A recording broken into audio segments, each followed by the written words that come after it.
Hi guys, welcome back to my channel. So in this particular video, I'll be showing us how to make this gorgeous headband that our beautiful Shaffy Bello is wearing. So if you want to learn how to make this, just stay tuned. We'll be right back.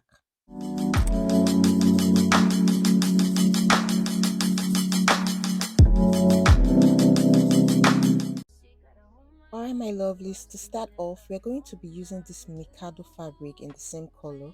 Our length is 27 inches, width 9 inches, and we have 3 different cutouts. You can use any silky material of your choice, but I felt that what she used there was a Mikado fabric. That was why I picked out a Mikado fabric.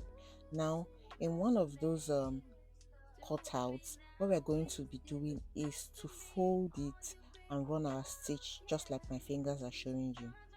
Now this is the outcome. I've went on ahead to run the stitch and I turned it inside out, and whatever we are doing in the first cutout, we're going to be doing it in the rest of the other 2 cutouts. Yeah, now this is a foam that we got. This foam is 1-inch foam, but I doubled it. I think at the end of the day I tripled it. Sorry I didn't show us. Now the same length of the fabric is the same length of the foam. Now what I'm doing right now is to put that foam inside the fabric. Now remember, we're going to be repeating this same process in the other 2.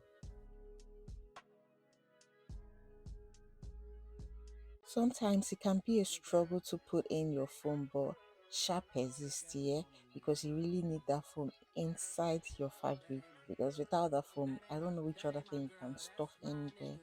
I guess fibers can work too, but I prefer the foam. Foam works well for me. So just follow my technique, it will work for you and you'll find your foam inside.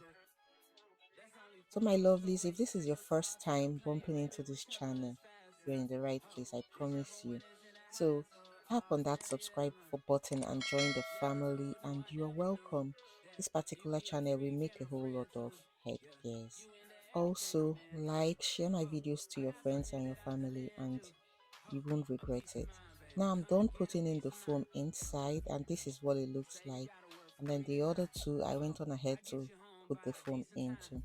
Now what we're going to be doing is to put all 3 of them at the edge together, just like I'm doing.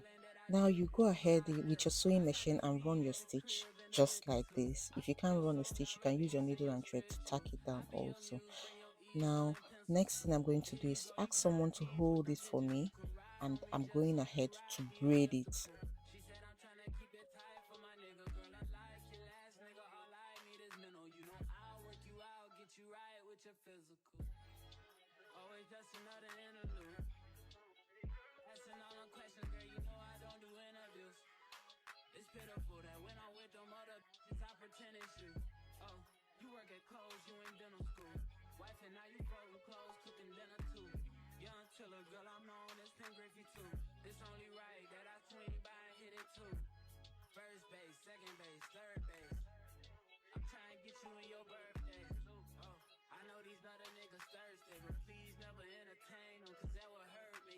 Now when you're done braiding, you're also going to tack the other end.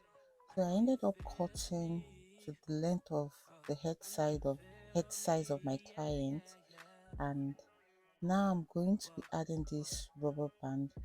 I'll be tacking it down with my sewing machine. Now this is what it looks like, and we're not just going to end here, we're also going to be covering it with our material. So you just have to be very observant to see how I covered the rubber band with this material. So I made sure that the measurement of the length of the material I'm using to cover, it's way much more than the rubber band. For instance, like let's say that the rubber band is about 5 inches, so I doubled the size of the material I'm using to cover. So I'm not going to say use 5 inches of rubber to tack your own down.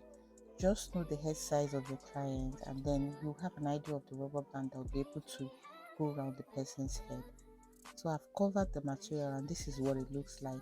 So if you love what I just made, go ahead and like my video, share it, and see you guys in my next video. Bye.